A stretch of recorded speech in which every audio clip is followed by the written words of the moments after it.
Bueno, pues buenos días a todos y bienvenidos a esta nueva edición del concurso Defensa y Yo, que como sabéis, nace del fruto de la colaboración de la Embajada de Estados Unidos en Madrid o en España con la Universidad de León a través de la Cátedra de Seguridad y Defensa Almirante Bonifaz. Yo quiero daros la bienvenida a todos, agradeceros especialmente a todos los alumnos, tanto los míos como los alumnos que os habéis informado de esta jornada para poder participar en un espacio de expresión académica y donde podemos debatir sobre temas que sin duda alguna son interesantes para nosotros y especialmente en estos momentos y en estos tiempos que estamos viviendo.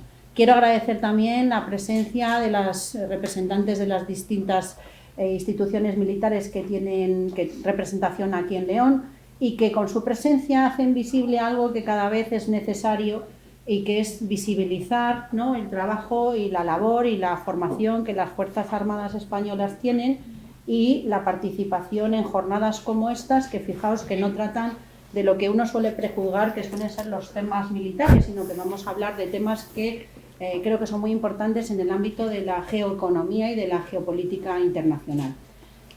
Como viene siendo habitual en estas jornadas que organizamos, esto está basado, es un formato de concurso en el cual, como sabéis, y os dará la información al final, la representante de la agencia Helsinki os brinda la oportunidad primero de debatir con personas de primera línea, ¿no?, como es este caso quienes nos acompañan, sobre una temática que he tenido la oportunidad de elegir yo.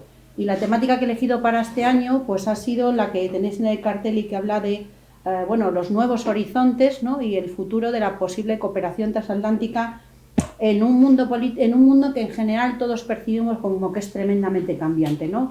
Y hablaba con mis alumnos esta mañana y lo he hablado durante varios días, que parece que tengo una bola de cristal, porque estamos hablando de la cooperación transatlántica, esperado dentro del cronograma de las universidades que participan de esta iniciativa, hacerlo más al final, porque desde primeros de año ya empezaba a haber temáticas que podían ser interesantes y esperé a elegir una temática que suscitase, ¿no?, que concitase el interés sobre todo del alumnado y que está abierto para que vosotros hagáis preguntas.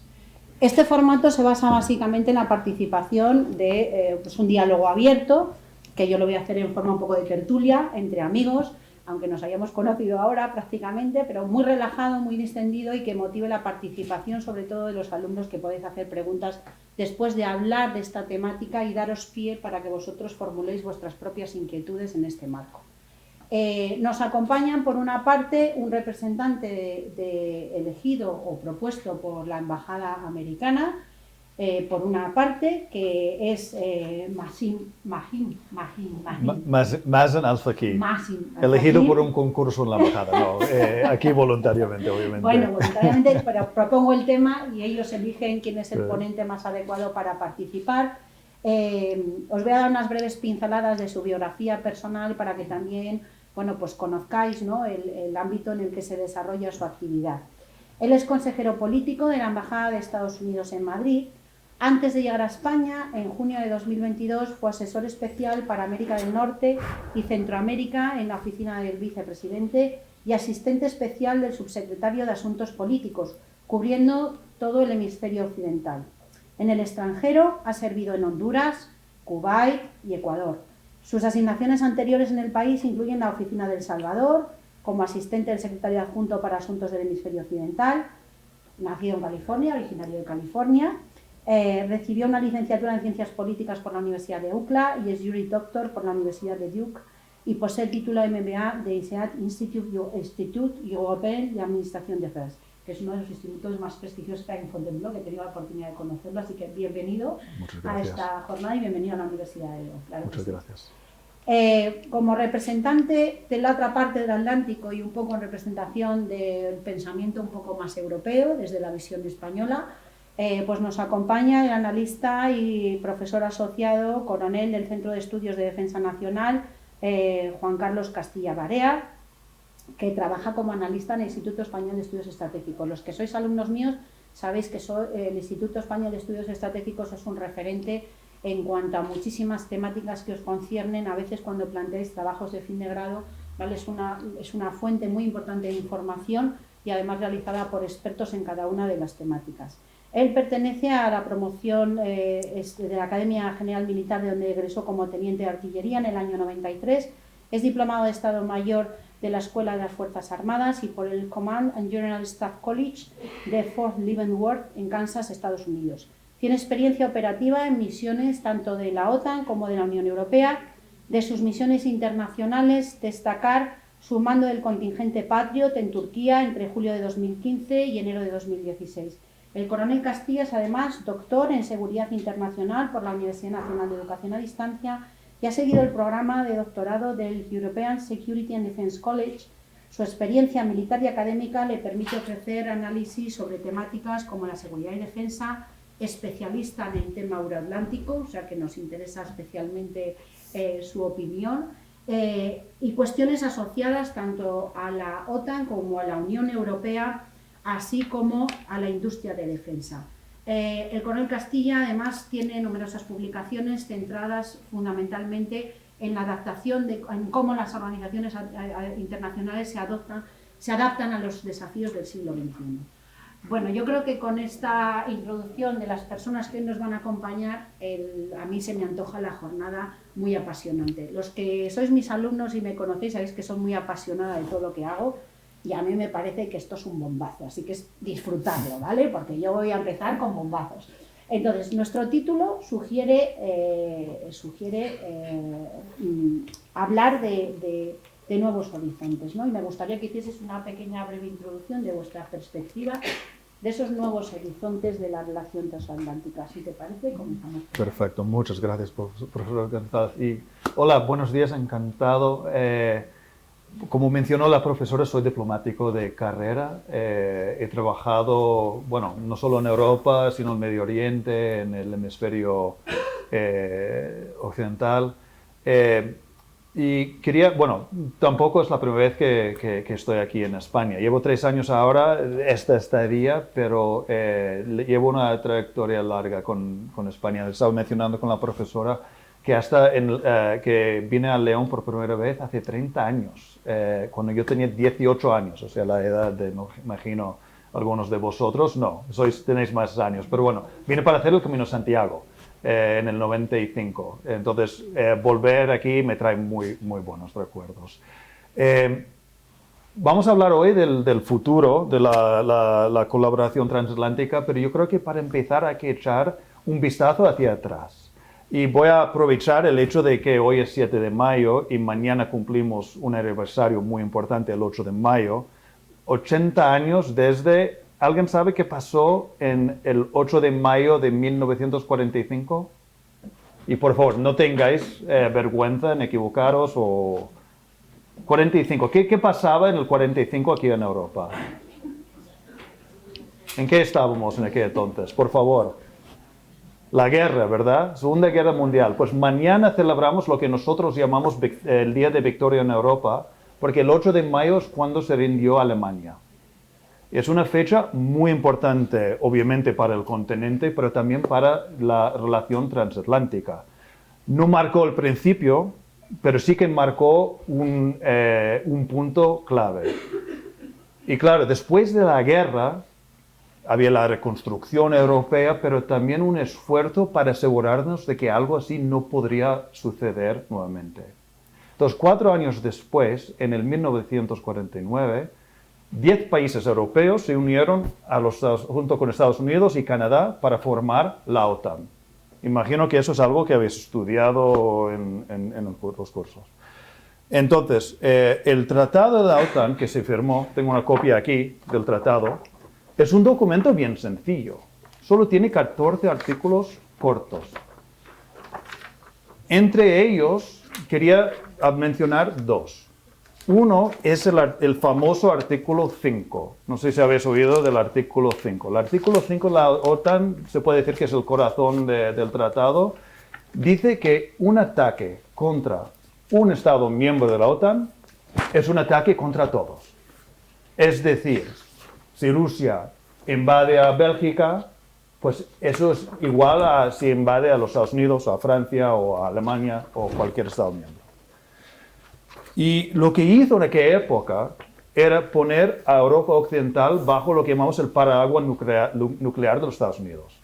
O sea, se sabía que si alguien invadía a Europa Occidental, pues, o sea, este país no andaba solo, estaba acompañado. O sea, un grupo anti-bullying, se puede decir, ¿no? Claro, a lo largo de los años, la OTAN ha ido creciendo. Y bajo ese artículo 5 quería mencionar muy brevemente la coordinación que tenemos con España, porque España se unió a la OTAN en el 82, pocos años después de la dictadura. Pero la colaboración con España dentro del marco de la OTAN empezó mucho antes. En el 53 firmamos un acuerdo bilateral en coordinación en temas de defensa que permitió que las tropas americanas empezaban a usar y trabajar codo a codo con las tropas españolas en las bases de Rota, en Morón, en otras bases que había en aquella época que ahora ya no es que no sé si no existen, sino no tenemos tanta presencia.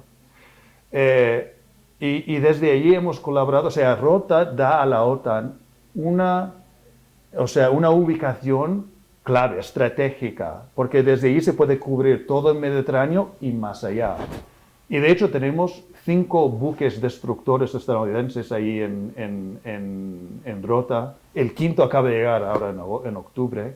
Y eso lo que da es una defensa contra misiles balísticos para toda la OTAN, básicamente para toda Europa. Hay miles de soldados ahí, trabajamos muy cercamente con lo que es la comunidad ahí en Andalucía y en Rota.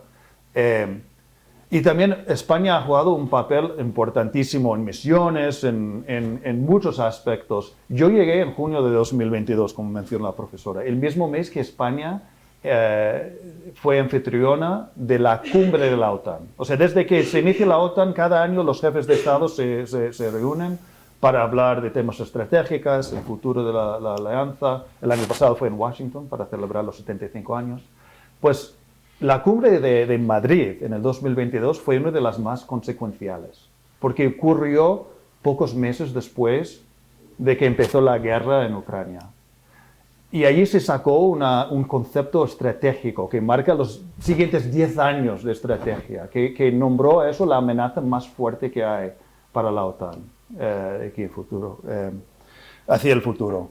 Pero bueno, perdona, dije que quería mencionar 2 artículos. Pues el artículo 5, un ataque contra unos, un ataque contra todos. El artículo 3 dice que cada uno de los Estados miembros de la OTAN, tiene que desarrollar sus propios medios para incrementar su capacidad de responder contra una amenaza. Y ahí es donde viene, no sé si habéis hablado de gente hablando de 2%, de contribuciones hacia la OTAN. Pues en el 2014, o sea, hace 11 años, la cumbre que mencioné que se hace cada año se hizo en Gales. Y allí en Gales, los Estados miembros se comprometieron todos a gastar un 2% de su Producto Interior Bruto en temas de defensa. Porque claro, o sea, se ha hecho este cálculo porque un país con una economía más grande pues tiene más capacidad. Ahora, los Estados miembros son todos países ricos, digamos, mirando al mundo entero, pero no es lo mismo lo que puede aportar tal vez Bélgica que Francia, por ejemplo, o no sé qué, no quiero hacer comparaciones. Entonces se ha hecho eso de gastar un porcentaje. Y comprometieron que en los próximos 10 años todos llegarían a un 2%, o sea, antes de 2024. Los Estados Unidos lleva años pagando un 2%. Y el presidente Sánchez anunció hace un par de semanas que España tiene un plan para llegar a un 2% al finales de este año. Y eso es importantísimo, porque los desafíos, las amenazas han ido evolucionando. La guerra en Ucrania ha demostrado que es posible que hoy en día hay una guerra en el corazón de Europa. Hay amenazas emergentes, ciberataques, terrorismo, guerras híbridos, lo cual requiere que haya una OTAN capaz, una OTAN en que todos los Estados miembros pueden contribuir para la seguridad colectiva de la alianza. y una OTAN flexible, que puede responder a cualquier tipo de amenazas, sea del flanco este, sea del flanco sur, sea de otro lado. Entonces, perdona, es que he tardado un poco en llegar al presente, pero para el tema del futuro y mirando hacia el futuro, pues ahí es donde yo veo los puntos más importantes. Habrás visto que hay mucha retórica en la prensa últimamente sobre la posición americana ante la OTAN.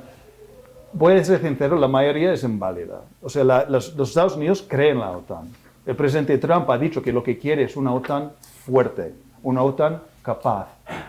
Entonces, el reto hacia el futuro es continuar desarrollando esos medios para que tengamos una alianza fuerte, una alianza capaz y una alianza que pueda responder a las amenazas que enfrentemos todos.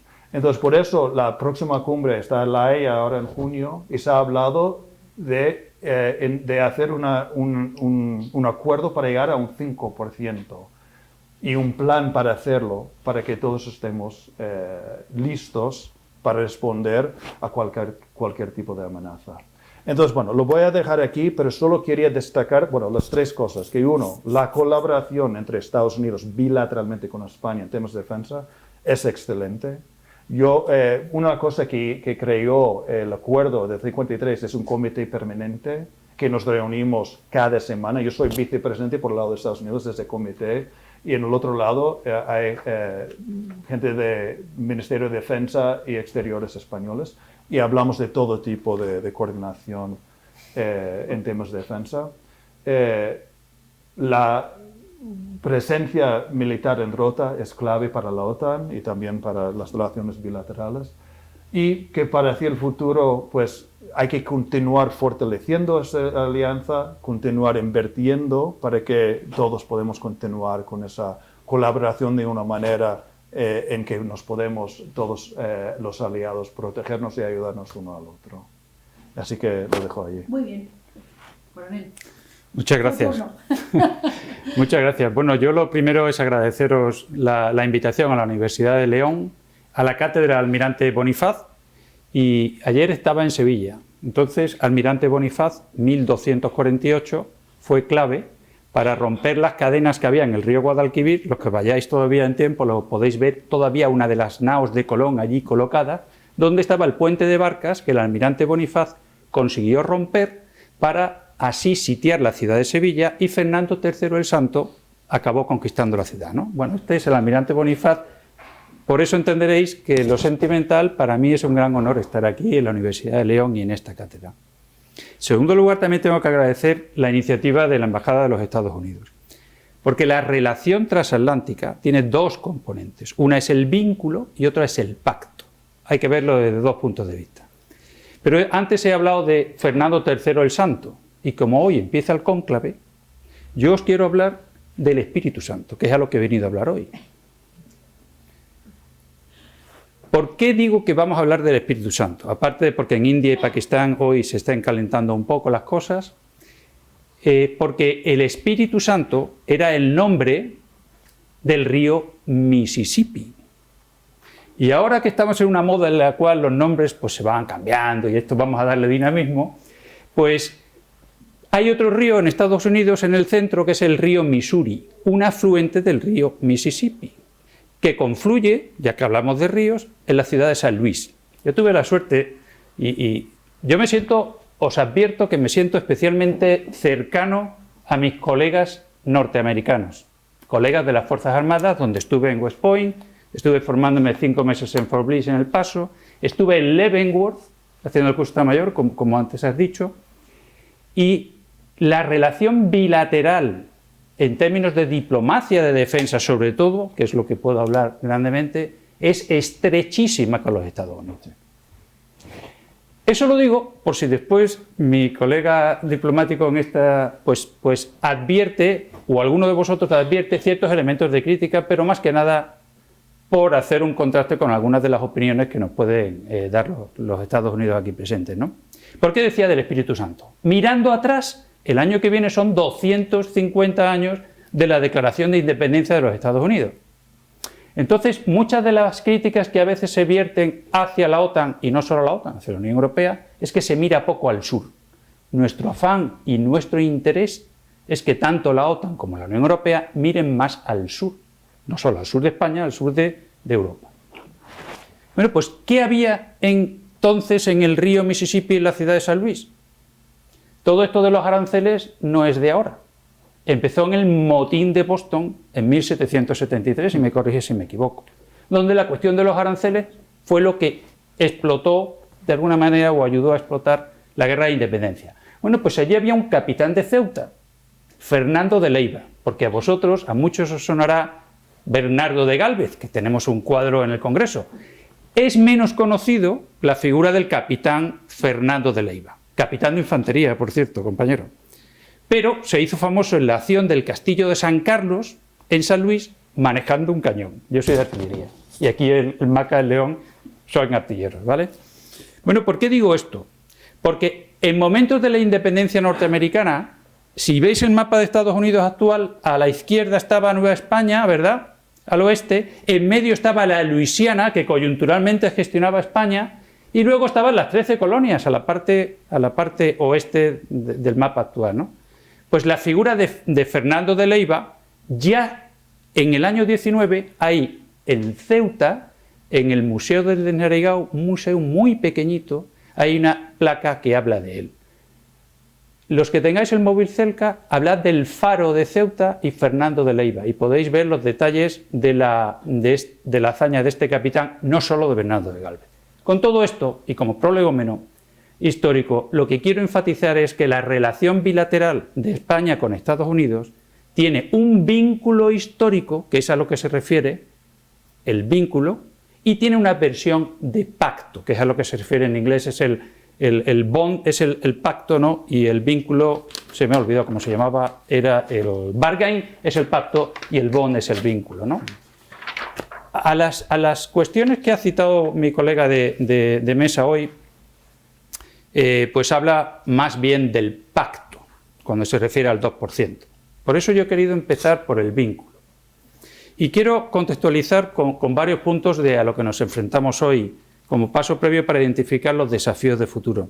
Yo creo que hay 4 o 5 puntos que no quiero olvidar y por eso me apoyo. La relación transatlántica, los 2 aspectos. Los momentos actuales, que son un momento de ruptura del orden liberal internacional, a cuya ruptura no son ajenos los Estados Unidos, siento decirlo. Hay una ruptura de lo que se conoce como la gran estrategia de los Estados Unidos. Una gran estrategia es aquellos aspectos de continuidad en el tiempo sobre los objetivos o fines, los medios, las formas de conseguir esos objetivos, ¿no? Quizás no haya tanta discontinuidad en los objetivos, pero sí en las formas de conseguirlo. Y el presidente Trump, la revista Foreign Affairs, ha publicado recientemente que está siendo disruptor tanto dentro de los Estados Unidos, política interior, como en política exterior. Ambas sensiblemente unidas en cualquier país, en Estados Unidos o en España. El cuarto punto que les quería citar es el cuestionamiento sobre la OTAN. La formulación política que ha hecho nuestro compañero diplomático aquí en la mesa es inapelable, pero hay otras visiones complementarias. Y bien es verdad que las formulaciones, las declaraciones de un candidato a la presidencia no siempre coinciden con las declaraciones oficiales, los hechos después, una vez que se está al frente de una administración. Y eso vale para España y para cualquier país de Europa, por no meterme mucho con alguno. Quiero decir con ello que existe una percepción, quizás no sea una realidad, de que la OTAN está en cuestión, y no solo por posibles amenazas como Rusia, sino internamente. Aunque esto no es nuevo. La OTAN ha pasado en sus 75 años de historia por muchas crisis. Y el artículo 5, al que ha citado mi compañero Massam, pues tiene un aspecto al que él se ha referido, que es el reparto de la carga, el burden sharing en inglés, ¿verdad? Ellos, y en OTAN, en los documentos, se le anticipa con un calificativo, le llaman el fair burden sharing, o sea, el reparto equitativo o justo de la carga. No sé, ¿cuántos estáis aquí de economía o de ciencias económicas? ¿O podéis levantar la mano? Pues mirad, os voy a dar una sugerencia. Os voy a dar una sugerencia. Cuando veáis Fair Burden Sharing, esto es un debate académico, y como estamos en una universidad, es un debate académico que parte casi desde cuando la OTAN empezó, desde su incepción, ¿no? Pero concretamente tenéis a dos autores de los años 60, Magnus Olsson, si ponéis Olsson, y Zeckhauser, ese es más difícil de deletrear. Pero ellos hablaban de lo que era, en su teoría económica de las alianzas, de lo que era el reparto de la carga. Y ellos empezaron a discutir en el ámbito de las universidades sobre el input, lo que se aportaba, ¿verdad? Pero luego llegaron otros de teoría económica, Sandler y Keynes, en teoría económica de las alianzas, donde ellos empezaron a elaborar que la política de defensa y lo que se conseguía en defensa no era solo una cuestión de lo que se ponía en términos monetarios, en términos del PIB, sino que el asunto del reparto de la carga era el input, pero la función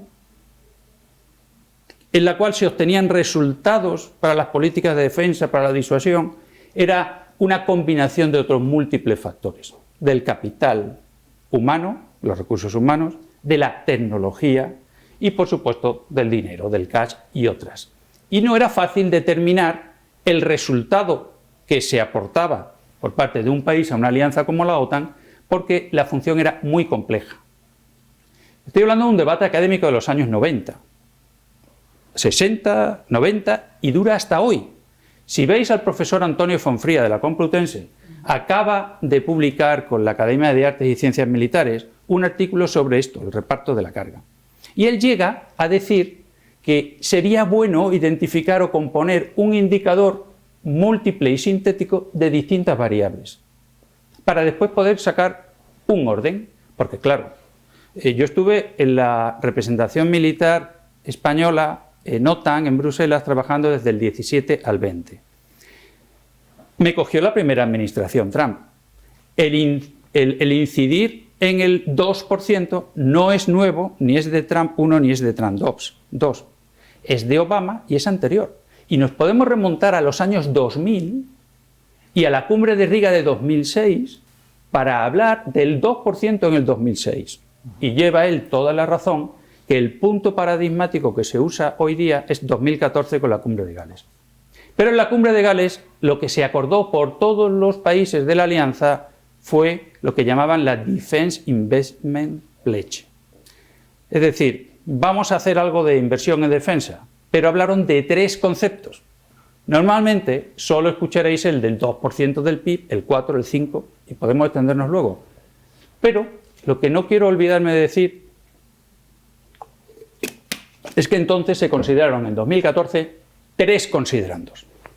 La ratio del PIB que cada país iba a invertir en defensa, con la meta de ir progresivamente mejorando hasta el 2014. El lenguaje a veces de las organizaciones es ambiguo y es para darle sitio a todos, aquellos que pueden y aquellos que no pueden, aquellos que están en el 3%, 3,4% como los Estados Unidos, que no están en el 5%, 3,4% en gasto en defensa, y aquellos que estábamos en el 0,92% en el año 17, 18, y veníamos de un 1 raspado. ¿Cuánto se metía en términos de PIB? ¿Cuánto se aportaba a la alianza en términos de capacidades militares? ¿Y cuánto se contribuía a la postura de disuasión y defensa de la alianza en términos de contribución a operaciones? Y voy a ir acabando.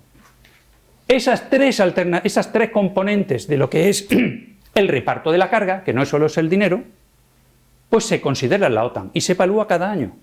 Lo que pasa es que es mucho más fácil tan solo referirnos a la variable económica. Y en el caso de España, quiero deciros que España es modélica, por ejemplo, en participación y contribución a las misiones de la OTAN, no solo de la OTAN, también en Naciones Unidas y tal.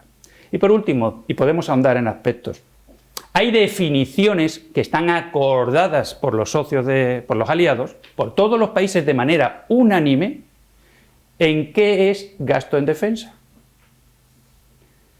También existen unas definiciones funcionales de la Unión Europea de qué es gasto en defensa, según los distintos apartados de gobierno.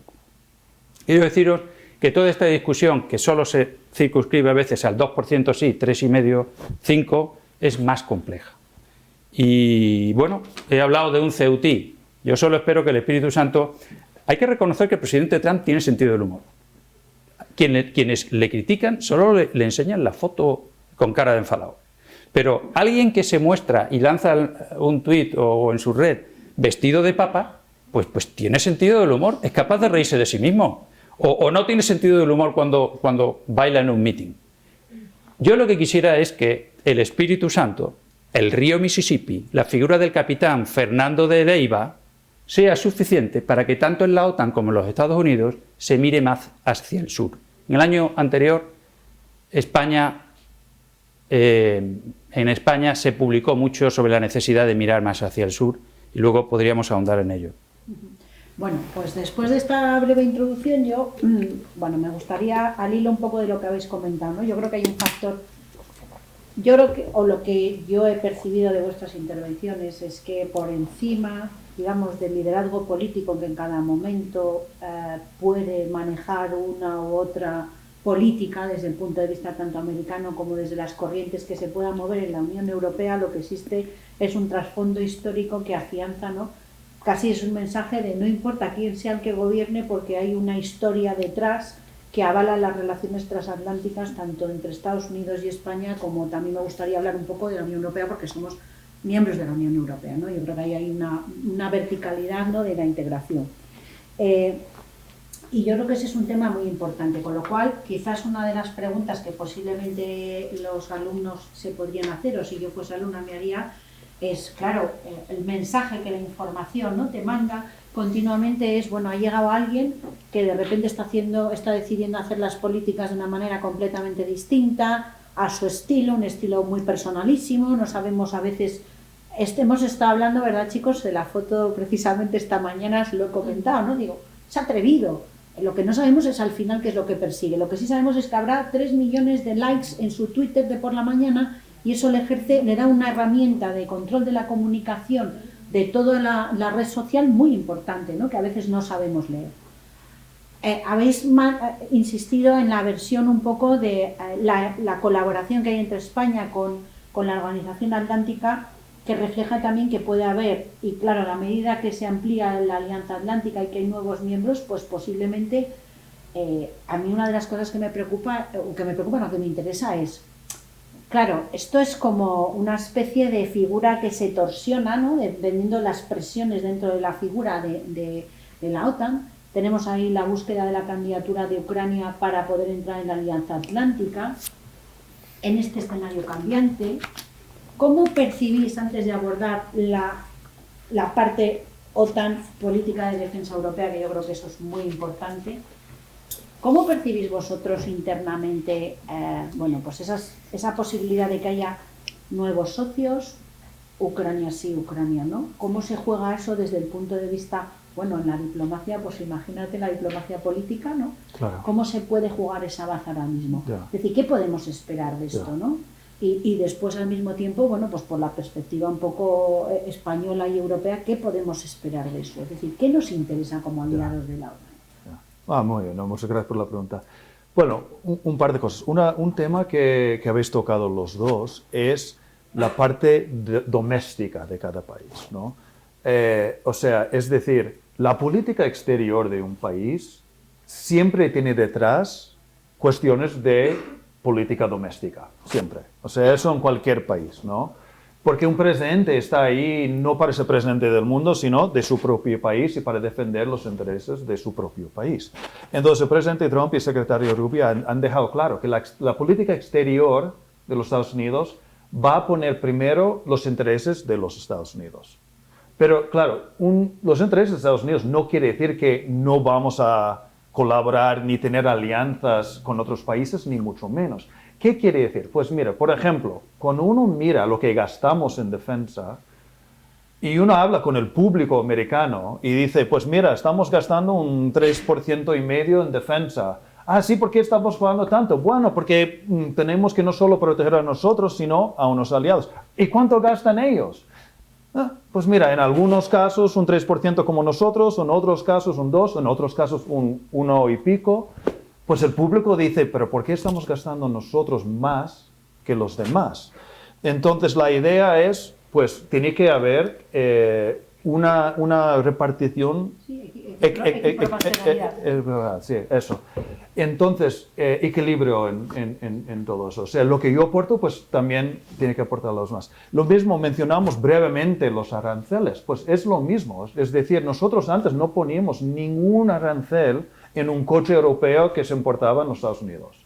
En cambio, un coche americano que llegaba aquí, pues sí que tenía aranceles, tenía IVA, tenía otros tipos de impuestos que hacía que impactaba la competición. Entonces, ¿qué decía el presidente Trump? Pues mira, si nos van a poner aranceles nosotros, pues vamos a poner aranceles nosotros. O sea, es decir, que es buscar medidas equilibradas entre socios.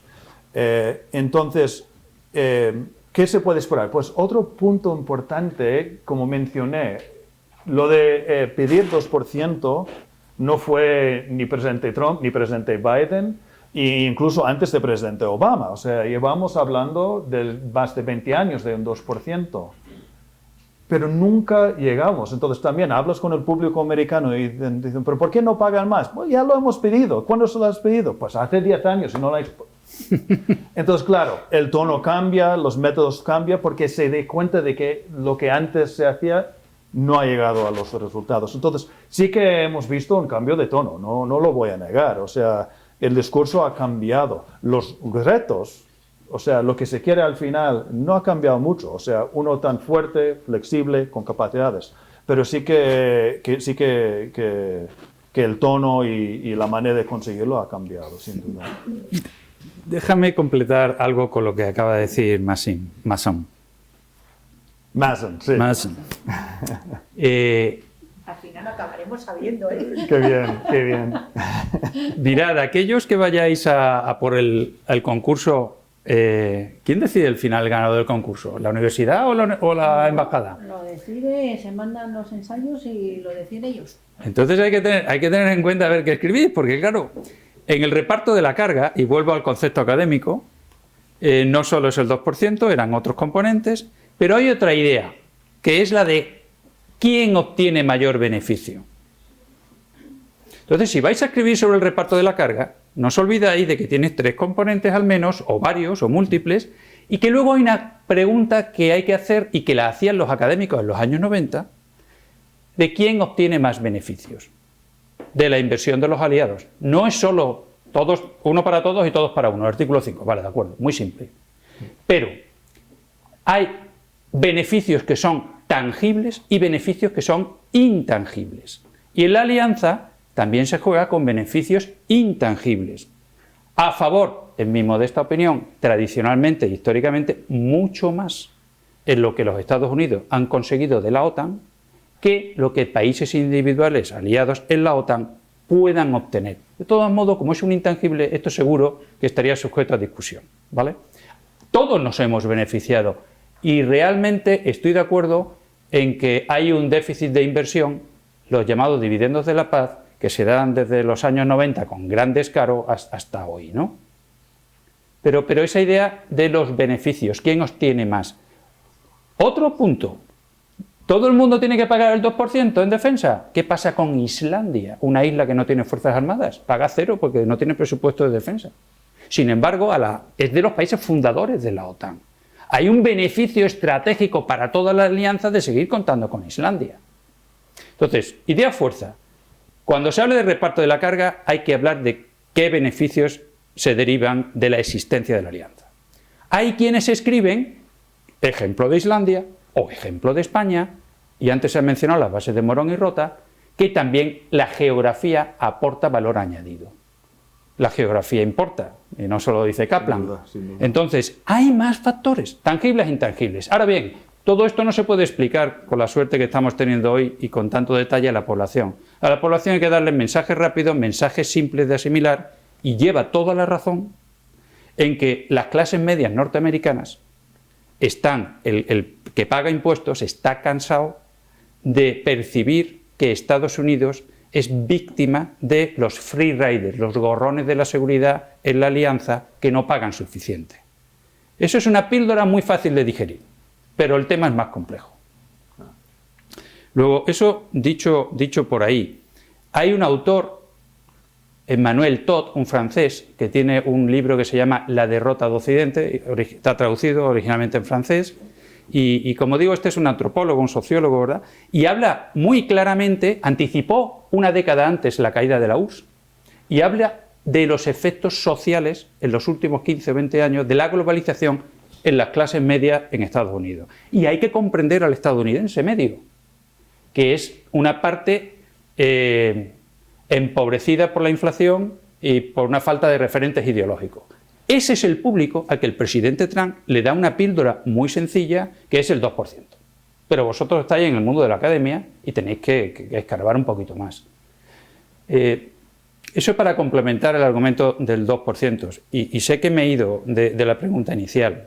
Quiero volver a ella porque la pregunta era sobre la incorporación o no de Ucrania y el encaje institucional en OTAN y en la Unión Europea. Bueno, las tensiones que eso puede originar, ¿no? Tener tantos socios, cuantos más somos a reunirnos, más difícil es tomar una decisión, ¿no? Entonces hay perfiles muy diferentes, intereses muy diferentes, ¿no? Pero ahí tenemos a la puerta, en una clave de lo que parece que es la negociación del proceso de paz de Ucrania, el hecho de, bueno, Putin no quiere que Ucrania forme parte de la OTAN, Zelensky y Ucrania necesita tener el respaldo de la OTAN, bueno, eso tiene que generar tensiones internas, ¿no? ¿Cuál es el debate interno un poco dentro de la percepción? No tenemos a nadie aquí que esté en el ajo, ¿no? Claro. Pero sí la percepción desde ambas partes de que yo creo que para Estados Unidos es una baza clave el decir, oye, voy a jugar con esto, que suena muy mal, pero que en realidad es que al final Ucrania no sé hasta qué punto tiene capacidad de tomar decisiones de forma independiente más allá de los recursos naturales que posee, que también los podemos tocar y demás, ¿no? Porque están en el juego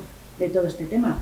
Pero claro, Ucrania sí, Ucrania no, tiene que generar un debate. Yo supongo que es un poco la idea. Bueno, lo más importante por ahora es encontrar una manera de que haya paz, de que se acaba la guerra. O sea, la gente se está muriendo. La gente se está muriendo al día, o sea, cada día. Entonces, el primer reto es buscar alguna manera de que se puede tener un alto el fuego y algún tipo de paz permanente. Y de allí, pues, las conversaciones hacia el futuro se puede evolucionar, pero sin que haya paz es difícil llegar más allá. Y llevamos 3 años, más de 3 años de conflicto. La prioridad para el presidente Trump, para los Estados Unidos, para el secretario Rubio, es que haya paz, que ponemos fin a la guerra y que podemos ahí pues, empezar a reconstruir, a mirar hacia el futuro. ¿Cuántos de ustedes tienen más de 30 años? De ustedes, de todos los presentes. Que el otro día me pasó que fui a una charla y digo, yo voy a contaros lo de Paco Umbral. Y se me quedaron todos mirando, entonces menos mal había 2 profesores. Paco Umbral es un señor que fue a una entrevista de televisión. Y entonces la primera pregunta no fue ¿qué hay de su libro que lo acababa de sacar y vender? ¿No? Pero yo voy a hacer un poco como Paco Umbral. Yo he escrito muy poco. Yo solo he tenido un hijo, he plantado un árbol y he escrito un libro recientemente en la tesis doctoral sobre cooperación entre la Unión Europea y la OTAN en cuestiones de planeamiento de defensa. Ese es mi libro. Luego, como llevo poco tiempo en el instituto, en septiembre yo publiqué 2 artículos. Estos son mis libros que se los he mandado a la profesora. Una de ellas, los 2 en septiembre, una semana después de otra, 18 y 26 de septiembre. Una se titulaba Una bomba en el tiempo, Ucrania en la Unión Europea, pero no en la OTAN.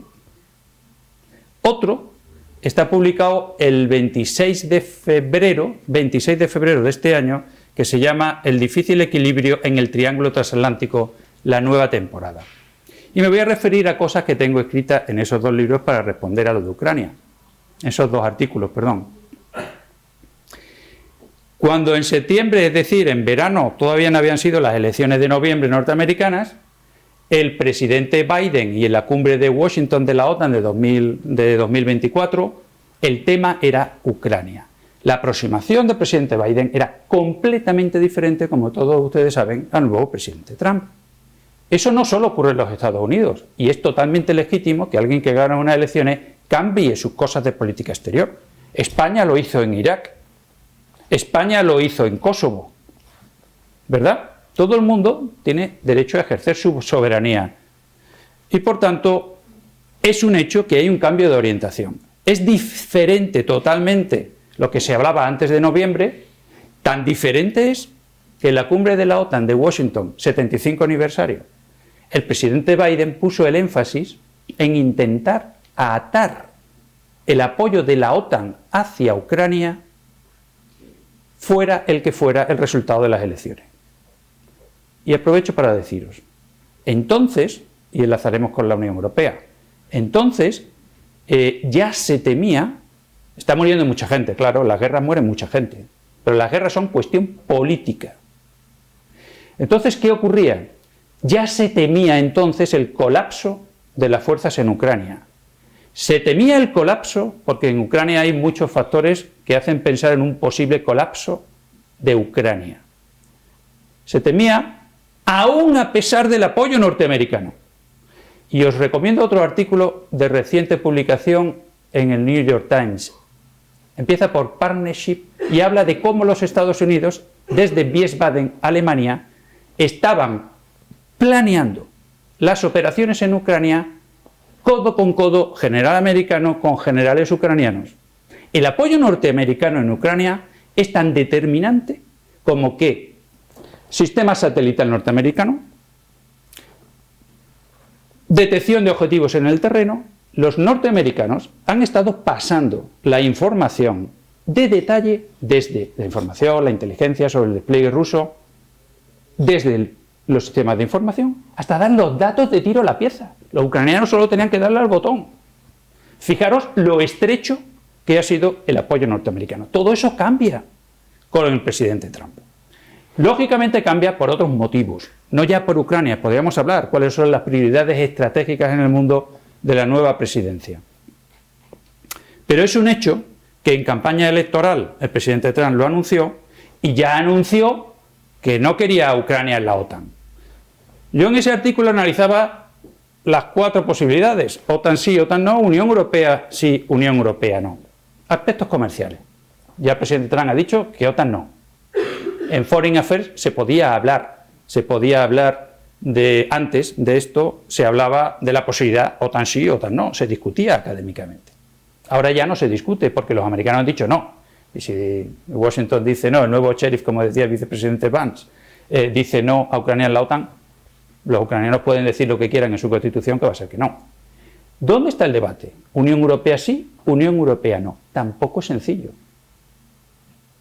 En el 2023, si no me falla la memoria, se le concede a Ucrania el estatus de candidato, de acceso a la Unión Europea.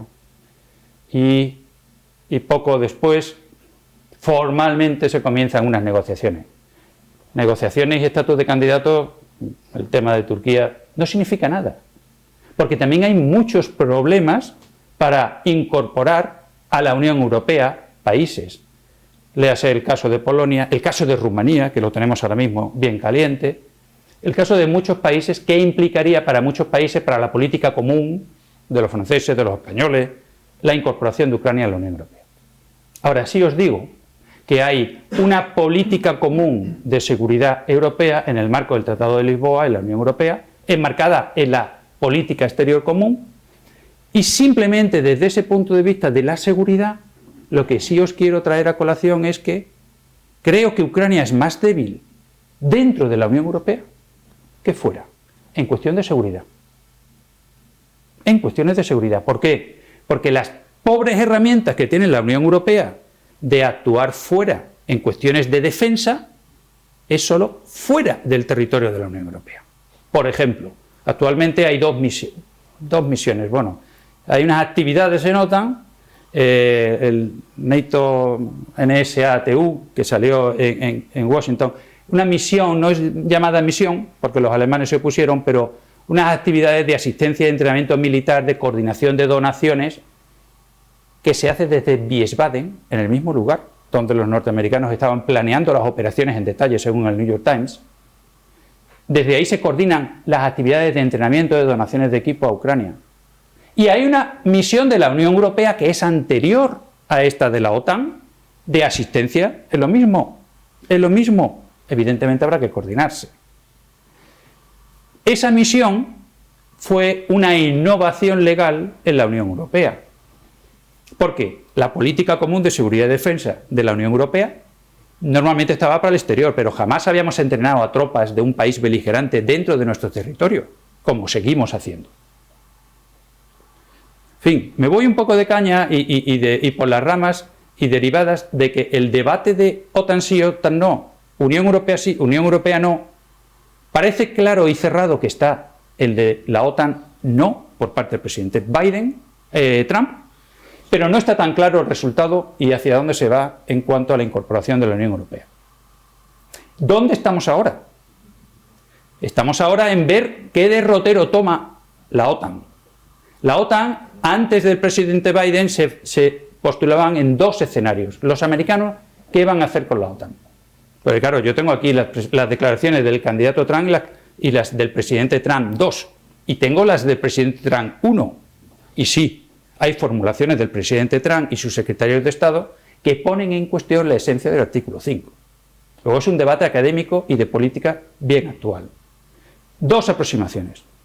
Una OTAN más europea o una OTAN post-americana. Es decir, y se ha publicado hasta que Secure no fuera a ser ya norteamericano, NBC lo publicó, una posibilidad y tal.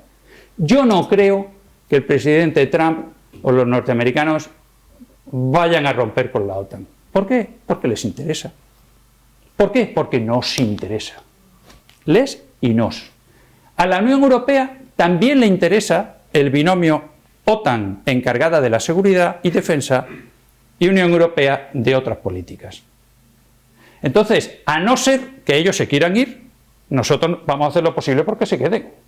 Otra cosa es la credibilidad del artículo 5. Y si quieres, ahondo ahí, o me quedo aquí, que yo tiendo a enrollarme y me acabo con el... Me gustaría tocar, vamos, conectando, ¿no?, un poco con lo que habéis planteado. Bien, me parece interesante esto de vertebrar el debate entre, bueno, la OTAN no, Unión Europea sí, Unión Europea no. Yo creo que además aquí alumnos de Economía e Integración Europea hemos hablado de esto en clase. Uno de los criterios para el proceso de adhesión de un nuevo Estado miembro, que sin duda han relajado su exigencia desde que España fue candidata a entrar en la Unión Europea a lo que ha entrado después, se han relajado considerablemente los criterios políticos de Copenhague, ¿no?, y demás, ¿no? Pero sí que me parece interesante abordar ahora, es decir, pegar el salto a Europa. Es decir, la Unión Europea se ha desatado como la caja de los truenos, en el sentido de decir, queremos una política de defensa europea, queremos nuestros propios proyectos europeos, queremos nuestra propia alianza, incluso se ha hablado en algún momento de un ejército europeo.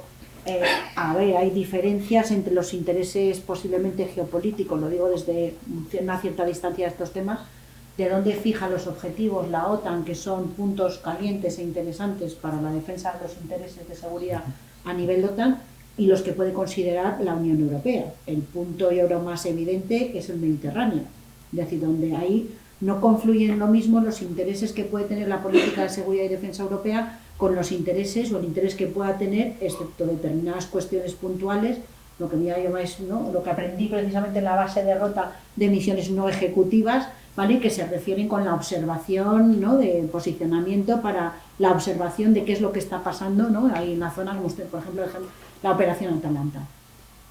¿Qué pasa? O sea, ¿cuál es la visión que ahora mismo tiene Estados Unidos respecto de todo este folclore que estamos montando en Europa, ¿no? Porque al final es, como los americanos están como un poco revueltos, o sea, y tienen un cambio en el manejo, yo creo que es más un cambio en el lenguaje y las formas, ¿no?, porque es subyacente, bueno, pues tú has explicado, ¿no?, la percepción del ciudadano medio americano, que ha sabido muy bien rentabilizar electoralmente a Donald Trump y que ha dicho, yo te voy a defender a ti, no te preocupes.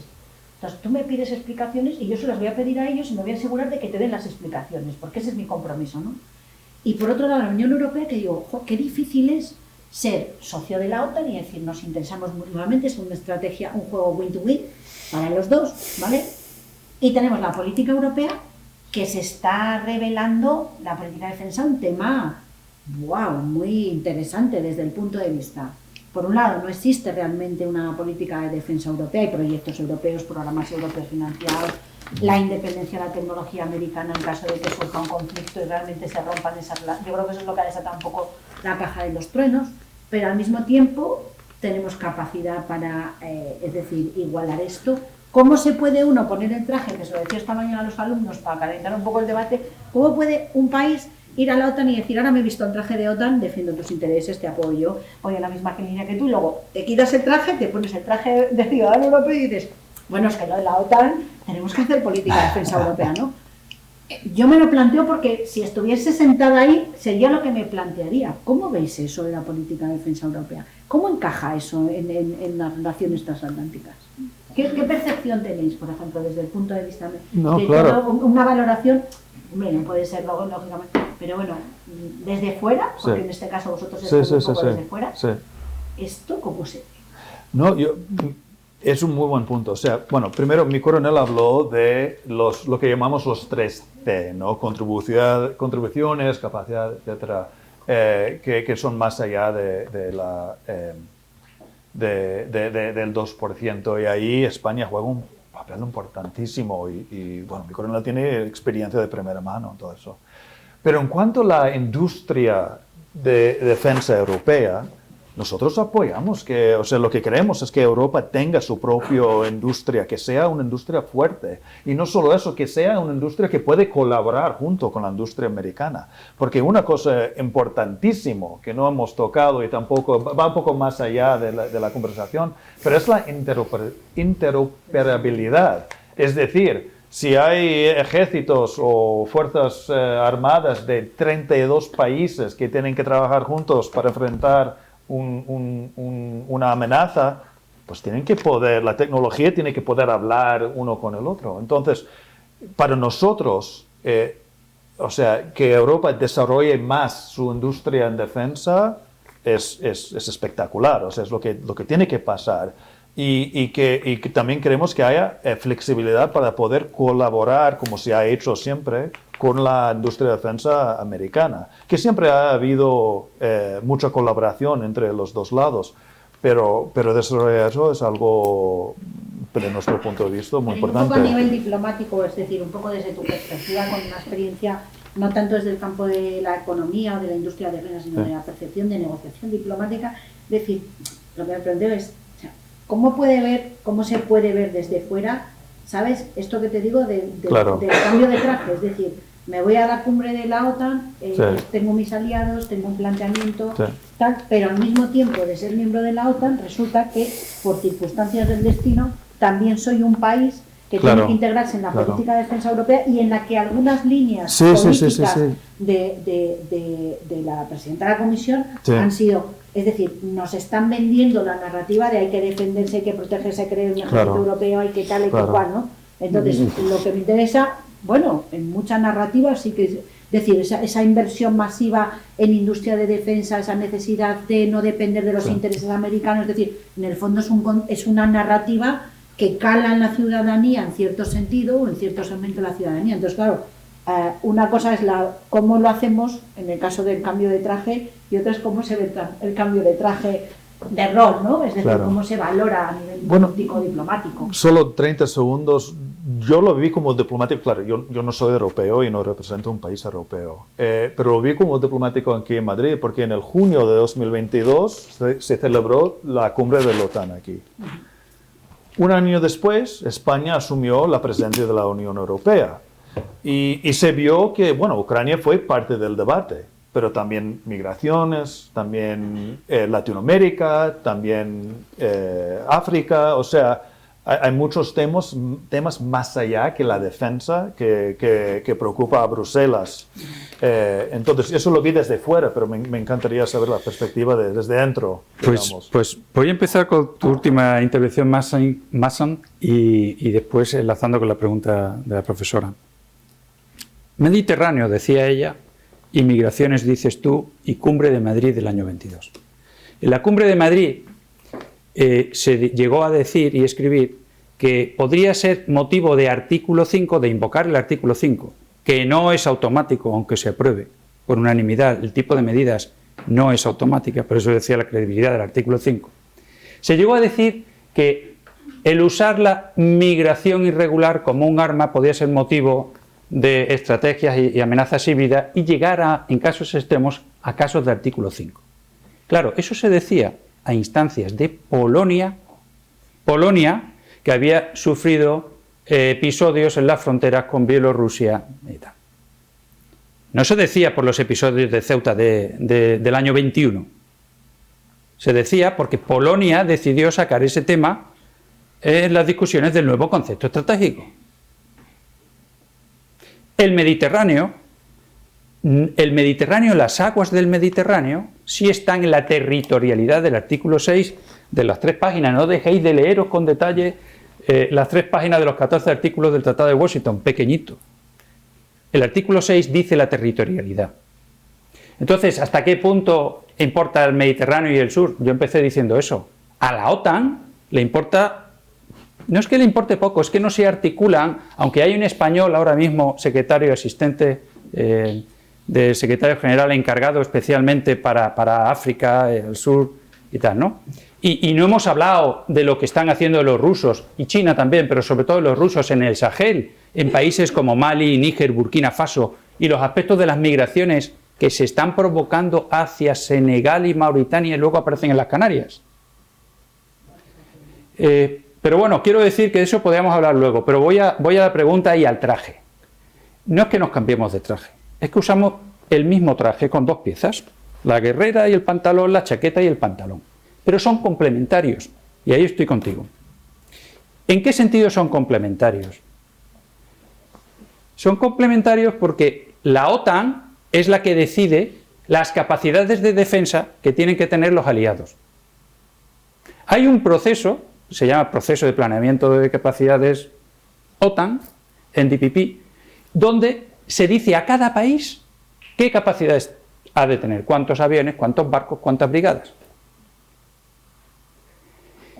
Tened en cuenta que hay 23 socios de la Unión Europea que son aliados. Luego ya sabemos qué capacidades hay que tener. Y ahora resulta que el nuevo comisario de Industria, Defensa y Espacio, Kubilius, en noviembre, ante su comparecencia en el Parlamento Europeo, dice: señores, si tenemos la mejor alianza y tenemos el mejor mercado, ¿por qué no aunamos lo bueno de uno y de otro? La OTAN está focalizada en tener planes operativos de defensa de Europa y en determinar qué capacidades militares hay que tener. Y nosotros, en la Unión Europea, podemos usar nuestros organismos de presupuesto y regulación para facilitar que los países de la Unión Europea obtengan esas capacidades. Y ahí es donde estamos. No está a debate un ejército europeo sí o no. El presidente, en nuestro Parlamento, nuestro presidente habló de un ejército europeo. Días después, Josep Borrell, en las jornadas geopolíticas que organizamos en La Granja a finales de marzo, se le preguntó por esta cuestión por informe semanal. Lo podéis ver en Televisión Española. Y su respuesta fue: el mismo día o días antes, el presidente había hablado del ejército europeo. Eso es un ideal al que se puede tender, por eso decía no con la cabeza. Es un ideal. Los franceses en los años 50 hablaron de una unión de defensa, ellos la inventaron y ellos la destruyeron en el mismo año. No está a debate el tener un ejército europeo. ¿Qué está a debate hoy día? El que haya más cooperación, colaboración entre países miembros de la Unión Europea a la hora de hacer investigación y desarrollo de capacidades militares. Y muy importante, agregar demanda, concepto de economía, para que las economías de escala a la hora de comprar armamento pues tenga beneficios en la colaboración. No es lo mismo pedir un carro que pedir 10 carros. 10 carros salen más baratos. Carros tanques, carros de combate. Entonces, en el debate europeo está cómo vamos a gastar más y mejor. Mejor significa colaborativamente entre los socios de la Unión Europea. Pero ahora viene el aspecto de la colaboración o no industrial con los Estados Unidos.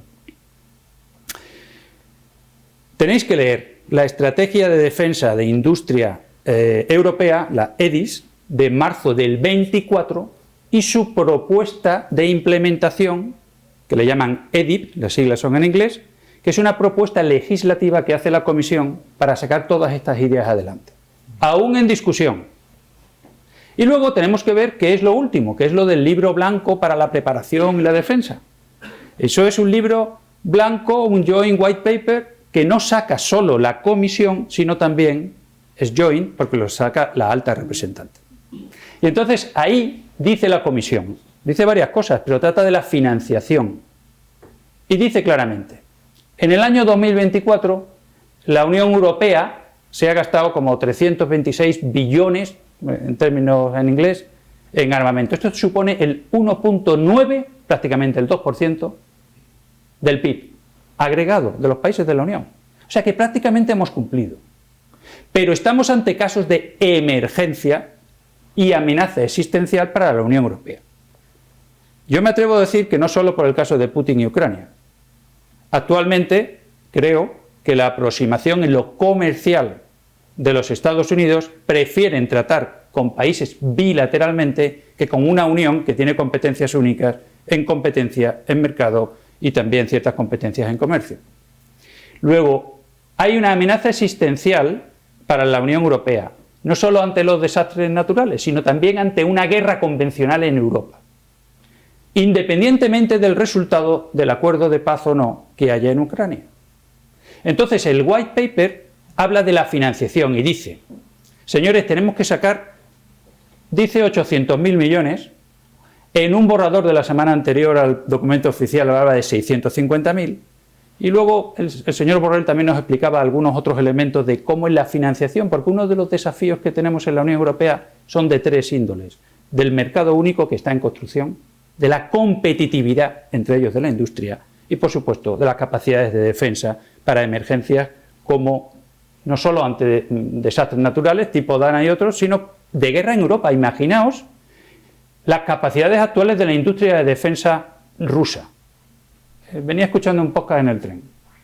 Se estima que de caso de que la paz no se llegue, los ucranianos necesitan del orden de 2-3 millones de proyectiles de artillería, ya que estamos en León, del 155, para defenderse en un año, año y pico.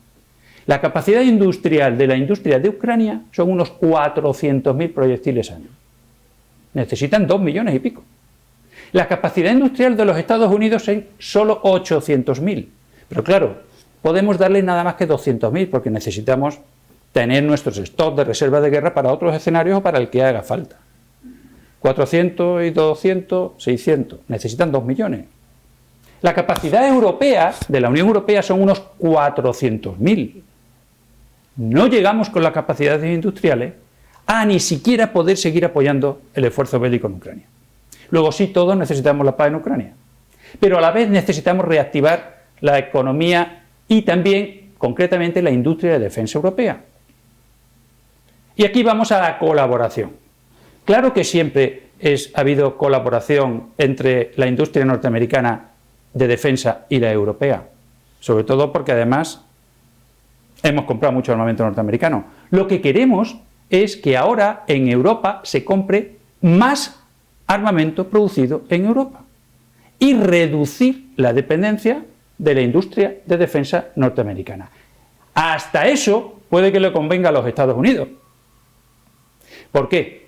Porque el presidente Trump quiere equilibrar la balanza comercial con la Unión Europea.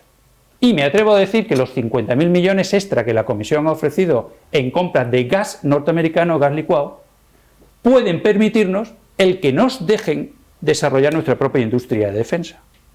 ¿Por qué les puede venir bien a los norteamericanos que también tengamos algo más de industria de defensa europea?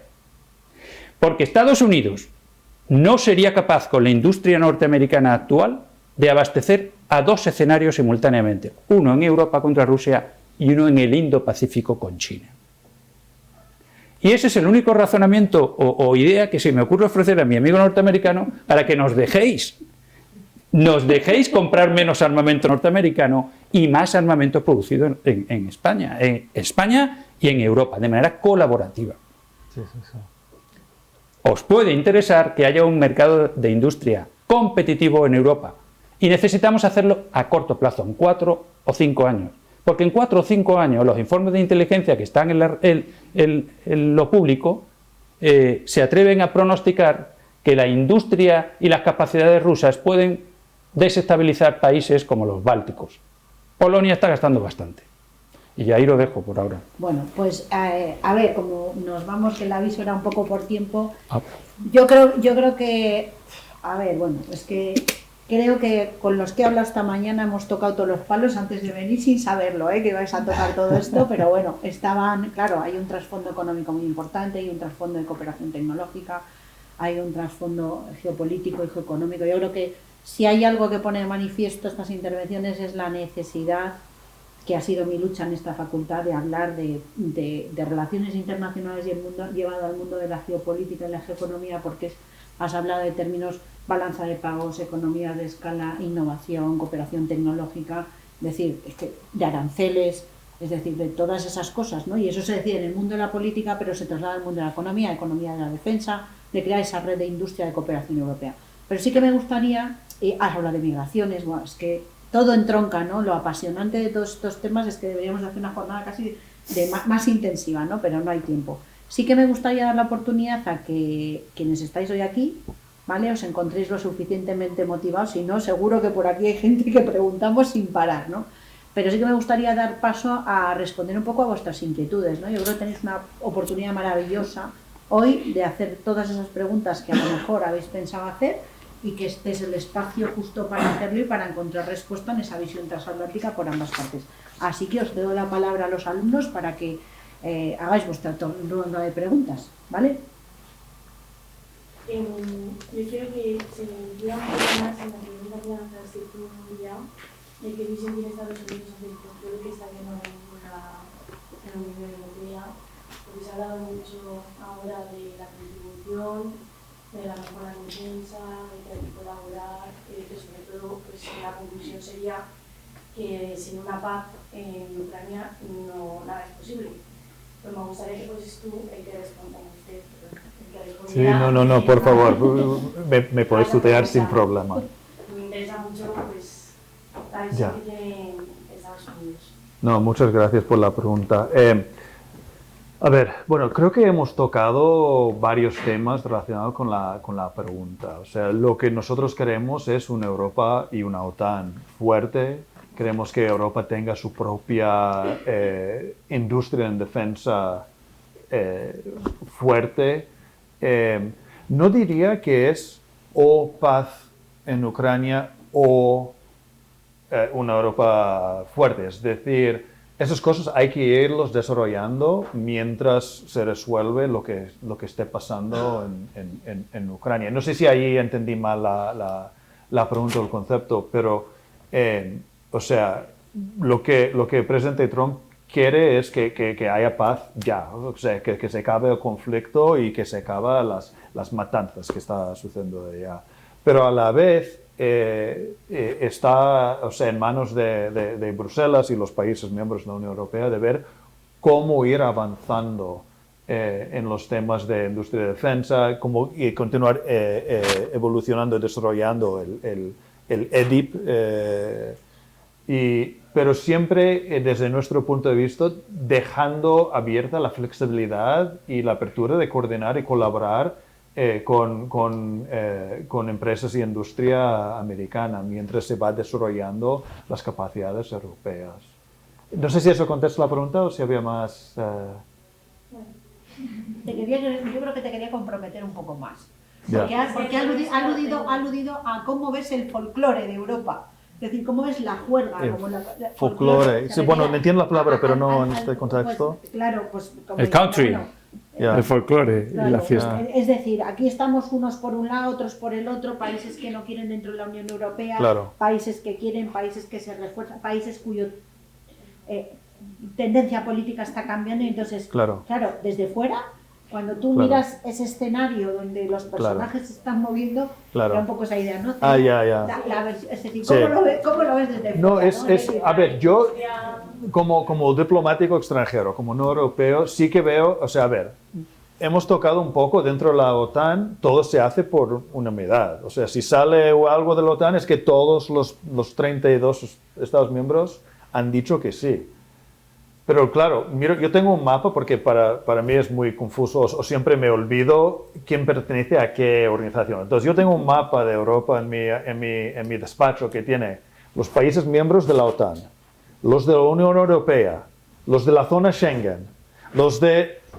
Y claro, ahí pues hay complicaciones, ¿no? Porque son 27 Estados miembros de la Unión Europea, somos 32 en la OTAN, son otros en otras entidades y organizaciones, y ponerse de acuerdo con cada país mirando y protegiendo sus intereses propios tiene que ser difícil. O sea, yo no he trabajado en Bruselas, he visitado Bruselas, he visitado la OTAN, he visitado la Unión Europea, pero no he trabajado allí. Entonces, yo lo que tengo es la perspectiva desde Madrid de cómo funcionan las cosas en Bruselas. Entonces, no me atrevo a dar una respuesta más allá porque sería algo no tan bien informado como mis compañeros que están ahí en Bruselas y lo están mirando, o sea, en el fondo, más de cerca. Yo me gustaría decir una cosita aquí. Yo creo que la pregunta también está, si le doy la vuelta a ver si coincide. ¿Es autónoma la Unión Europea para decidir su futuro? ¿Para decidir en medidas para su autonomía estratégica o no? ¿O son los Estados Unidos los que nos tienen que dar permiso? No sé si me dice que sí, voy por ahí. Pero porque es así. Bueno, pues yo te digo, yo como Paco Umbral, te voy a leer lo que dicen 3 norteamericanos, que no son cualquiera. Brzezinski, en el año 97, venía a decir que la cuestión de la OTAN y la Unión Europea y sus fronteras, hasta dónde deben de llegar, incluida la de Ucrania, es una cuestión de la política exterior norteamericana. Luego, ellos tenían algo que decir. Según Brzezinski, año 97, consejero de Seguridad Nacional, si no me equivoco, con el presidente Carter, ¿no? Bueno, de origen polaco. Pero es que Kissinger os suena, ¿verdad? Kissinger, en el año 2016, en su libro sobre el orden mundial, argumentaba que la evolución política de Europa debería ser decidida esencialmente por los europeos. Pero los socios atlánticos, los Estados Unidos, tienen una importante baza que jugar en el asunto. Luego ellos también decidían. Pero es que hay un liberal, un académico liberal del institucionalismo liberal, Ikenberry, ese que habla del sur global, del este, del oeste, y entonces este decía que Ucrania, bueno, a lo mejor no es miembro de la OTAN, pero seguro es miembro de Europa. Y luego cuando escribe un poquito más, debe de ser miembro de la Unión Europea. Es decir, que hay académicos y políticos, porque Kissinger aúna las dos cualidades, que dicen que los Estados Unidos tienen mucho que decir en el futuro estratégico de hacia dónde tiene que ir la Unión Europea. No sé si iba tu pregunta por ahí. La mía tenía que ver con el artículo 5, que me ha arrastrado bastante la curiosidad ahora con toda la situación que tenemos mundialmente. Y quería preguntaros hasta qué punto acoge o permite el artículo 5 los intereses de cada país miembro, que a veces pueden ser contrarios entre ellos. Ya, eso es una pregunta interesante. ¿Dónde está el límite de está permitido y ya es una situación de disputa? Sí. Déjame ver. Iba a ver una cosa, perdona. ¿Lo tienes en español ahí, Nasa? No lo tengo en español, lo iba a buscar a ver si... ¡Ay! Perfecto, mira, aquí está. Hemos traído las mismas notas. A ver, bueno, primero, o sea, el artículo 5 está enfocado en un ataque, ¿verdad? Ahora, ese ataque puede tomar varias formas. Puede ser lo convencional, con tropas, con misiles, con lo que sea, o podría ser otro tipo de ataque. Eso es algo que se negocia y se habla en las cumbres. Las decisiones de la OTAN se toman siempre por unanimidad. Entonces, es posible que haya una voz dentro de la OTAN que dice que no vamos a responder de esa manera o lo otro. Y por eso están los debates. Pero el artículo 5, o sea, mira, lo voy a leer porque es un parrafito. Pone: las partes acuerdan que un ataque armado contra una o más de ellas que tenga lugar en Europa o en América del Norte, entonces sí que está de esa manera, tiene una definición, o sea, geográfica, será considerada como un ataque dirigido contra todas ellas y en consecuencia acuerdan que si tal ataque se produce, cada una de ellas en el ejercicio del derecho legítima defensa, individual o colectiva, reconocido por el artículo 51 de la Carta de las Naciones Unidas, ayudará a la parte o partes atacadas, adoptando seguidamente de forma individual y de acuerdo con las otras partes, como mencionamos, las medidas que juzgue necesarias, incluso el empleo de la Fuerza Armada para restablecer la seguridad en la zona del Atlántico Norte. Entonces, o sea, allí dos puntos importantes, bueno, tres. Uno, son decisiones que se toma, claro, por unanimidad. Geográficamente la alianza está limitada. Es decir, está enfocado en Norteamérica, en Europa y lo que pone ahí. Y por último, que está basado en algo que no he mencionado hasta ahora, pero una de las cosas que une a los Estados Unidos con Europa son nuestros valores comunes. Libre expresiones, elecciones libres, habla de fuerza legítima, habla de la Carta de las Naciones Unidas. Entonces, también eso forma parte del vínculo entre nuestros países, forma parte en los valores de por qué nos somos aliados y por qué nos protegemos, y forma parte del Tratado de la OTAN. Déjame enlazar siguiendo el mismo orden de su intervención, reiterando. Artículo 5, dos cosas importantes a considerar. Un país lo invoca porque piensa que le han atacado, solo se ha invocado una vez. El 11 de septiembre, ataques en las torres, y de ahí nos fuimos todos a Afganistán, ¿verdad? Todos acuerdan por unanimidad, pero acaba de leeros que dice el Consejo del Atlántico Norte tiene que acordar por unanimidad, pero luego dice adoptando seguidamente de forma individual y de acuerdo con las otras partes las medidas que juzguen necesarias. Es decir, no hay automatismo en las medidas a tomar. Sí. Hay planes militares de defensa de Europa, pero no hay un automatismo en las decisiones que se vayan a tomar si un país lo invoca. Por ejemplo, los bálticos o cualquier otro ven necesario, estoy seguro que no van a ir a invocarlo a las bravas. Antes habrá hablado con los socios más importantes de la alianza para que haya unanimidad y sobre todo su apoyo en las medidas a tomar. Yo estuve en una conferencia en Hamburgo, en la Academia de Fuerzas Armadas, y le preguntaron a una coronel norteamericana si seguía creyendo en el artículo 5, de esto hace 11 meses. Y dijo, tal como está escrito, sí. Es decir, no hay automatismo. Creo que ahí nos diferimos en la interpretación.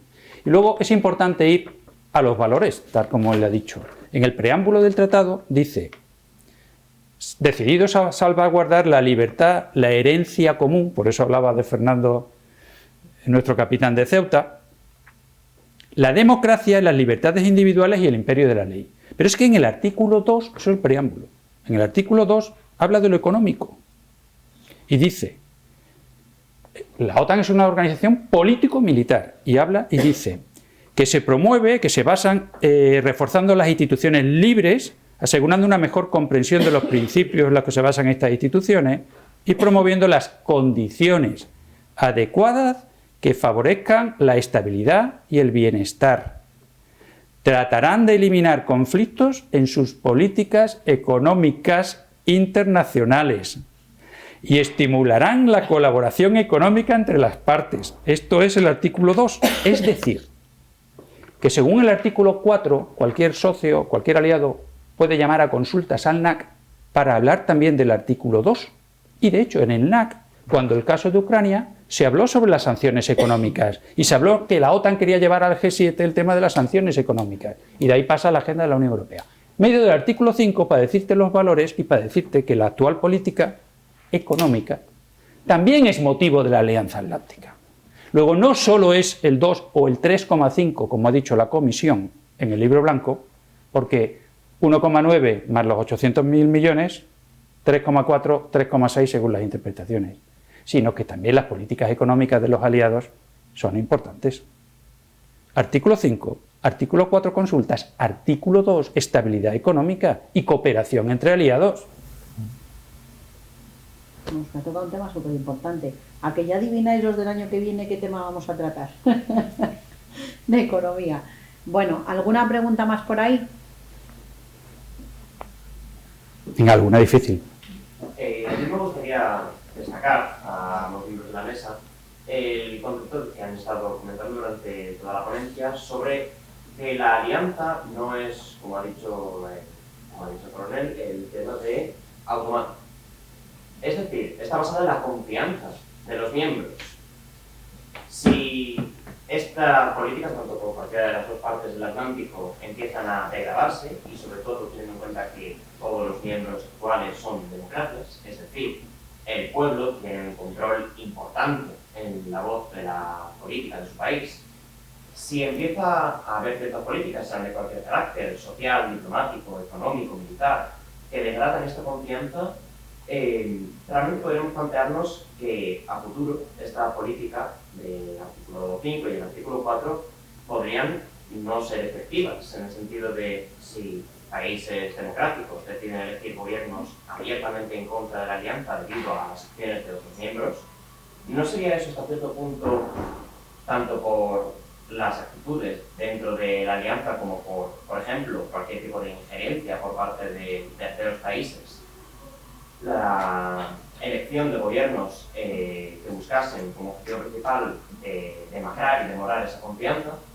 ¿No se consideraría eso técnicamente una amenaza digna de considerar la activación del artículo 4 u 5?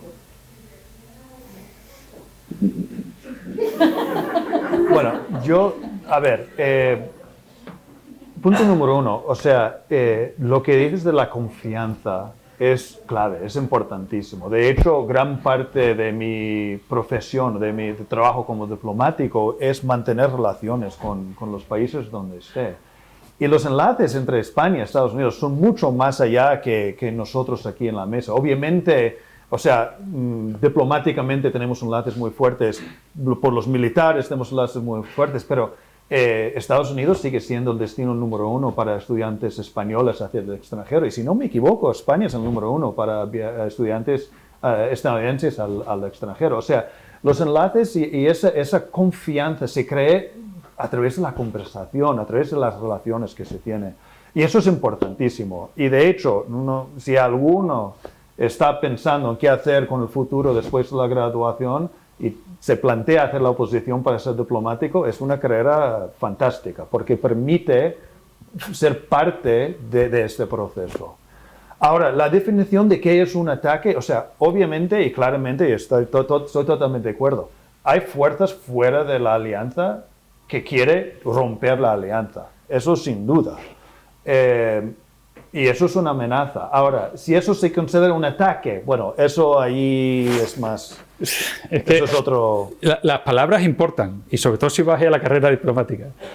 El que haya gobiernos más proclives o no a la alianza dentro de la propia alianza, si te he entendido bien la pregunta, ¿no? Iba un poco por ahí, se puede considerar una amenaza. Yo te he entendido la pregunta un poco por ahí, ¿no? En respuesta corta sería no, y sobre todo no en relación al artículo 5. El artículo 5 es una cosa muy seria, como para percibir un postulado político de un determinado país. En la alianza actualmente hay gobiernos legítimamente surgidos de las urnas, como en Eslovaquia, donde España tiene una gran participación en los planes de defensa europea, que algunos tildan de más, da miedo decirlo, más prorruso. Habría que escuchar ellos cómo se describen a sí mismos. Eslovaquia, el candidato pues tenía ciertas características, pero no ha pedido salirse de la alianza, luego sigue siendo parte de la alianza. Rumanía, no sé si tu pregunta iba por ahí sin decirlo, que acaba de tener unas elecciones después de unos elementos convulsos en noviembre-diciembre, La prensa tilda de que ha ganado con un 40% una opción política durante la campaña contra la OTAN, contra la Unión Europea. Bueno, vamos a ver una vez que tome asiento cuál es la implementación política de las formulaciones hechas en la campaña electoral, que son dos cosas diferentes. Pero claramente la cohesión de la alianza hay que verla en los documentos formales de la alianza y en las acciones formales de la alianza. Vamos a ver qué se decide en la próxima cumbre. Mirad, la reconfiguración de la alianza entre los Estados Unidos y Europa, importantísima, y para España el primero, Kissinger lo avisaba, decía, vamos a ver cómo se configura en el futuro, lo decía en el 16. Lo que sí parece es que Europa, la Unión Europea dentro de Europa, que son dos cosas diferentes, se tendrá que hacer cargo de la disuasión convencional. Y confiemos que la disuasión nuclear norteamericana siga siendo el paraguas fundamental para la disuasión frente a otras amenazas. Una amenaza es aquel que tiene capacidad e intención de atacar. Eso es una amenaza. Luego hay menos, hay riesgos, hay desafíos y hay más cosas, más leves. Pero no porque un país tenga un nuevo presidente que en campaña dijo X, se va a disolver la alianza. Y uno de los factores de cohesión en la alianza es la unanimidad. Por eso siempre se trata de llegar al consenso en los documentos y en todo. No sé si... Yo simplemente apuntar, ¿no?, en la línea de tu pregunta que, claro, una cosa es lo que se dice en campaña política, que el político lo que quiere es maximizar el número de votos y salir reelegido, y otra cosa es la contundencia de la realidad con la que te encuentras cuando te sientas en tu puesto y de repente la realidad te sorprende y te dice, bueno, tú puedes tomar esa decisión de salirte de tal, pero no olvides que a menos de 5.000 kilómetros o 3.000 kilómetros tienes una amenaza y que si te vas de este club, pues evidentemente ya no eres socio, ya no tienes ningún compromiso, ¿no? Yo creo que siempre el juego entre la política y la realidad pues es una cosa de lo más interesante en comentar con siempre la gente joven, que es una cosa es lo que la narrativa política te lanza y otra cosa es la contundencia de datos económicos, como lo que hemos tenido del apagón, por ejemplo. Eso es una realidad. No se habla mucho de energía y, sin embargo, se te va la luz 8 horas y todos padecemos las consecuencias de una falta, a lo mejor, de lo que sea, ¿no? Porque no sabemos las razones ni las sabremos. Pero ahí está la realidad que se impone. Entonces tú puedes decir lo que quieras y al final llegar a un hecho que es lo que lo hace, ¿no?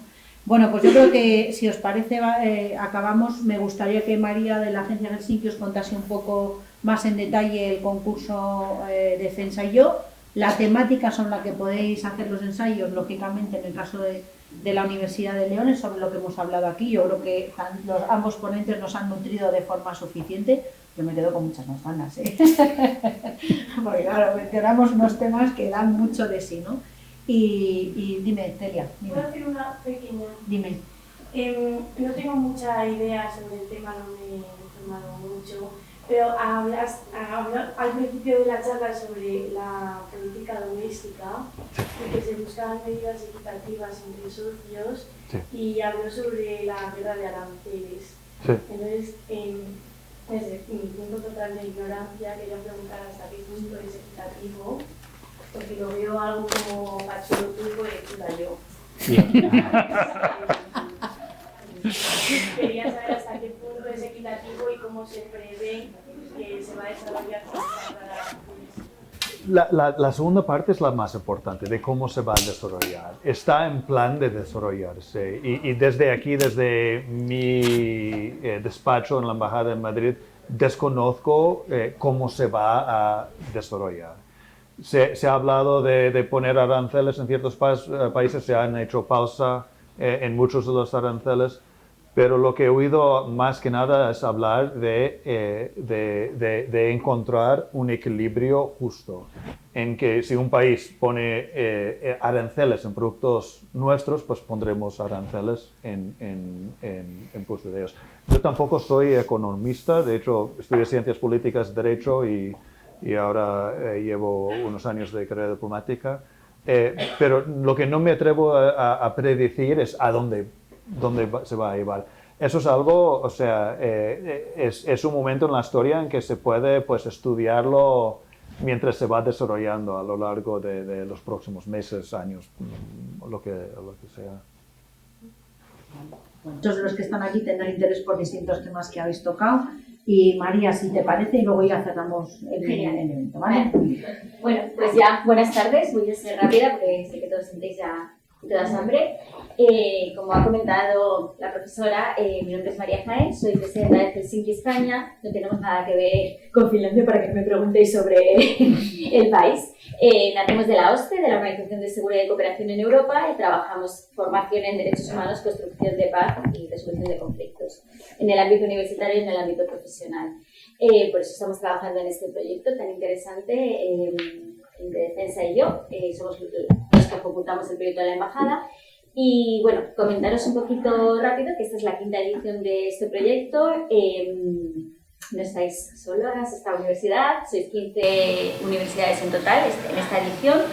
Es verdad que sois la última de la sesión de formación. Y bueno, posteriormente a esto tenéis la oportunidad de presentar un trabajo para concursar, bueno, pues para en el mes de septiembre, a finales de septiembre, normalmente lo hacemos, mediados finales de septiembre, podáis ir a Bruselas. Normalmente es de lunes a viernes, para que lo tengáis en cuenta.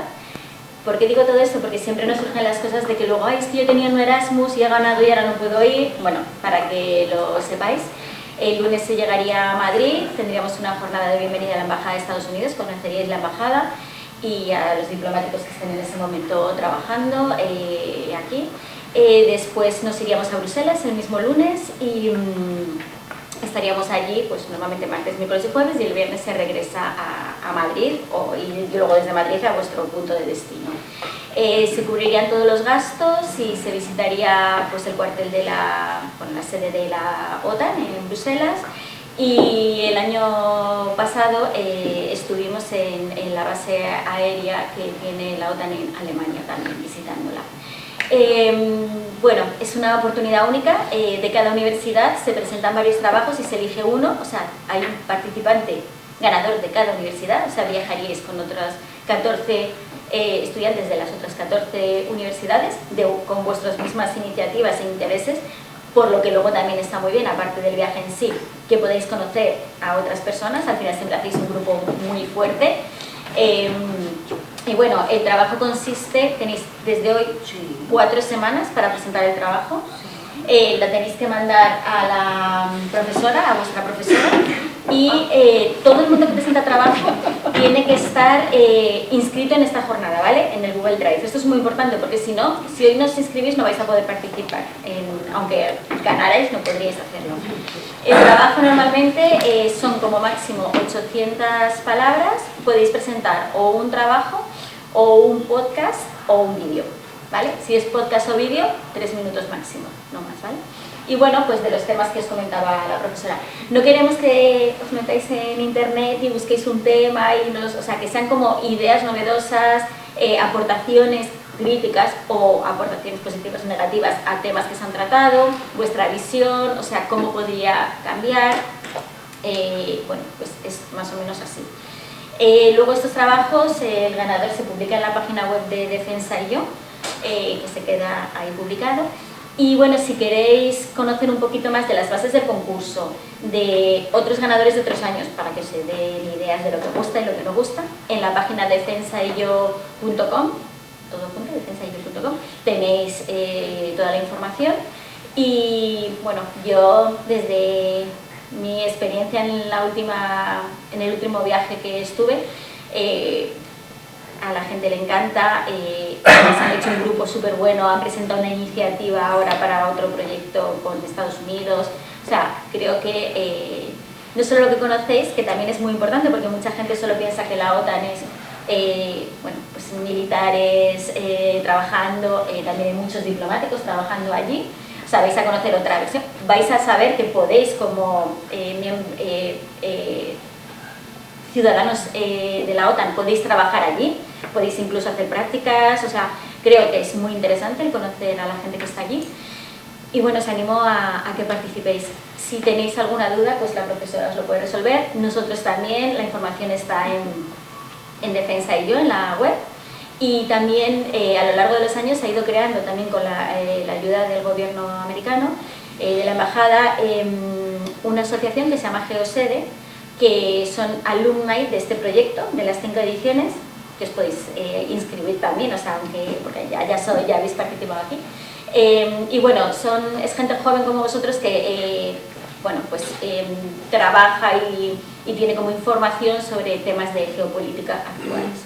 Entonces, bueno, si queréis también podéis consultar su web, Geosede, y bueno, pues también seguirles un poquito. Y bueno, también hay alumnos de esta universidad, de la Universidad de León, que le podéis preguntar, oye, ¿cómo os fue? ¿Cómo lo hicisteis? Incluso la profesora tendrá a la persona del año pasado que ganó. Que si os Sí, bueno, interesa... yo deciros, ya os lo comenté, creo que con mis alumnos, sobre todo lo compartado, con la asociación de alumnos, que es una experiencia, vamos, yo me volvería joven, la máquina del tiempo para poder irme, pero no me premiáis nunca con esas cosas.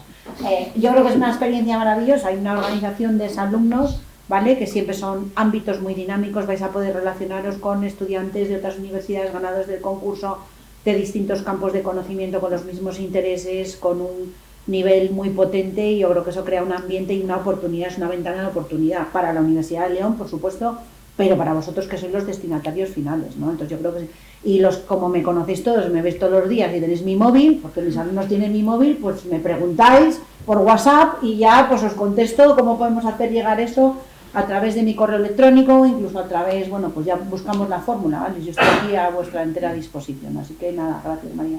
Bueno, yo voy a hacer 2 peticiones finales. La primera, que bueno, que demos las gracias a los 2 ponentes por la interesante jornada que nos han ofrecido, ¿vale? Que les despidamos con un aplauso, y me han pedido que hagamos una foto con los alumnos. Quiero agradeceros también una cosa muy importante.